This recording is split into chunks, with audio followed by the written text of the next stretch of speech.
America ने भारत की exports पर 25% टैरिफ लगाने का ऐलान कर दिया है और अब ये सिर्फ ट्रेड या डिप्लोमेसी नहीं, हर आम भारतीय की चिंता का विषय बन गया है।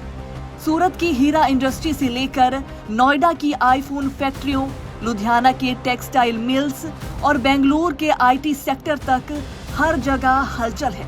ट्रंप का बयान India is heading towards a dead economy अब मजाक नहीं लगता, क्योंकि 7 अगस्त से लागू होने वाले इन टैरिफ का असर सीधा भारत के अरबों डॉलर के एक्सपोर्ट्स पर पड़ सकता है, जिसमें diamond jewellery, smartphones, medicines, auto parts और कपड़े जैसे बड़े सेक्टर शामिल हैं। खास बात यह है कि भारत करीब 44% स्मार्टफोन अमेरिका को एक्सपोर्ट करता है, जो कि चीन से भी ज्यादा है। यानी टैरिफ का असर इस सेक्टर पर सीधे और गहरा पड़ सकता है। ये सिर्फ आंकड़ों की नहीं, लाखों नौकरियों की बात है। जैसे ही अमेरिकन मार्केट में भारतीय सामान महंगा होगा, वहाँ के खरीदार शायद वियतनाम, चाइना या बांग्लादेश जैसे विकल्पों की ओर रुख करेंगे। इसका असर सूरत की डायमंड फैक्ट्रियों, नोएडा की आईफोन यूनिट्स और तिरुपुर के गारमेंट मैन्युफैक्चरर्स पर दिख सकता है। प्रोडक्शन घटेगा, स्टाफ कम होगा और जॉब लॉसेस के साथ साथ सैलरी कटौती और हायरिंग फ्रीज जैसे हालात बन सकते हैं।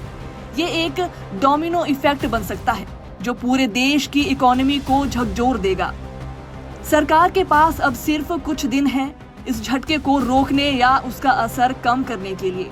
वीटो में केस फाइल करने, अमेरिका के साथ बातचीत और मेक इन इंडिया जैसे अभियानों को जमीनी स्तर पर तेज करने की कोशिश हो सकती है, लेकिन इन सब में समय लगेगा। अगर रुपया डॉलर के मुकाबले कमजोर पड़ा तो आम लोगों की जेब पर असर साफ दिखेगा। महंगाई बढ़ेगी, पेट्रोल, दवाइयाँ और इलेक्ट्रॉनिक्स महंगे होंगे और लोगों की परेशानियां दुगनी हो जाएंगी। लेकिन संकट के बीच एक मौका छुपा है। भारत को अब अमेरिका पर निर्भरता कम कर यूरोप, मिडिल ईस्ट, अफ्रीका और एशिया के नए बाजारों में अपने एक्सपोर्ट्स को डाइवर्सिफाई करना होगा। एमएसएमई को मजबूत बनाना, टेक्नोलॉजी और लॉजिस्टिक में निवेश बढ़ाना और एक्सपोर्ट इंसेंटिव को बेहतर बनाने की जरूरत है। ट्रंप की चेतावनी एक अलार्म है और अगर भारत ने आज ठोस और रणनीतिक कदम उठाए तो ये डेड इकोनॉमी नहीं बल्कि एक ग्लोबल एक्सपोर्ट पावर हाउस बनने की शुरुआत हो सकती है।